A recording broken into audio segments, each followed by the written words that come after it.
And now to Morocco. As the desperate search for survivors of Friday's devastating earthquake continues, many of the affected regions are remote and difficult to reach. The death toll has now risen to more than 2,800 people, and that number is likely to go up. Rescuers are digging in the dirt, rescuing their own sisters, wives, and children, and holding back the sand in the hourglass.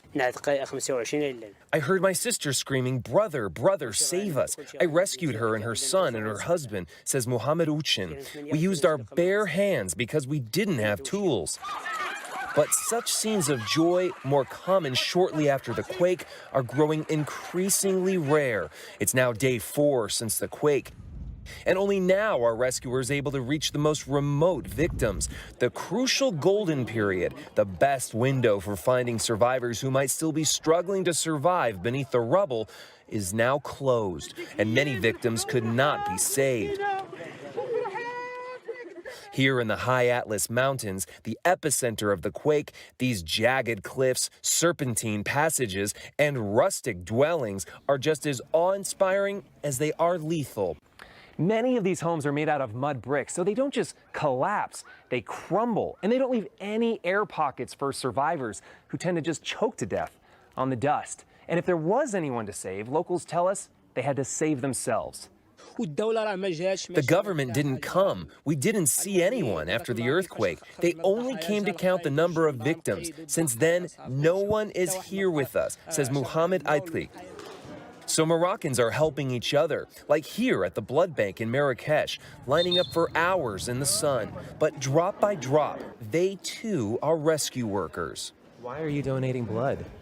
Actually, because of what's happened, we felt so sorry, so we would like to help, because the people who are injured, they are the Moroccan citizens, and I am one of them, so it's a must for all the Moroccans to do the same thing.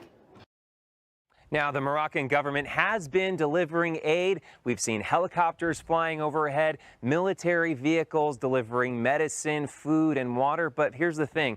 At this point, it's mostly for those who have already been rescued. At this stage, so many days after the initial earthquake, we're told that it's very unlikely to find survivors who are still beneath the rubble. Anne-Marie? Hoping for a miracle, Chris. Thank you. The horrific scene to Libya, the disaster unfolding there after a major storm unleashed devastating floods. Thousands are feared dead tonight. 2 dams failed in the coastal city of Derna, the rushing waters gouging a path where neighborhoods once stood. In fact, take a look at the satellite images. This one showing the city just 2 weeks ago. Tonight, that muddy path where so much was washed right into the sea. Here's our chief foreign correspondent, Ian Pannell, tonight. Tonight, catastrophe in Libya. A major storm triggering a flooding disaster, breaking 2 dams and sweeping away thousands of lives. Officials fear upwards of 5,000 people are dead, with as many as 10,000 still missing. Bodies lining the streets. A quarter of the eastern city of Derna wiped off the map. A Mediterranean storm lashing the coastal city with 16 inches of rain in a 24-hour period. Residents reported sounds like explosions as the massive dams gave way. There used to be a dam, this man says. Now it's soil. Conflict and a crumbling infrastructure hampering rescue operations, with Libya divided by 2 competing governments. As limited international aid arrives, the true scale of this disaster still unknown.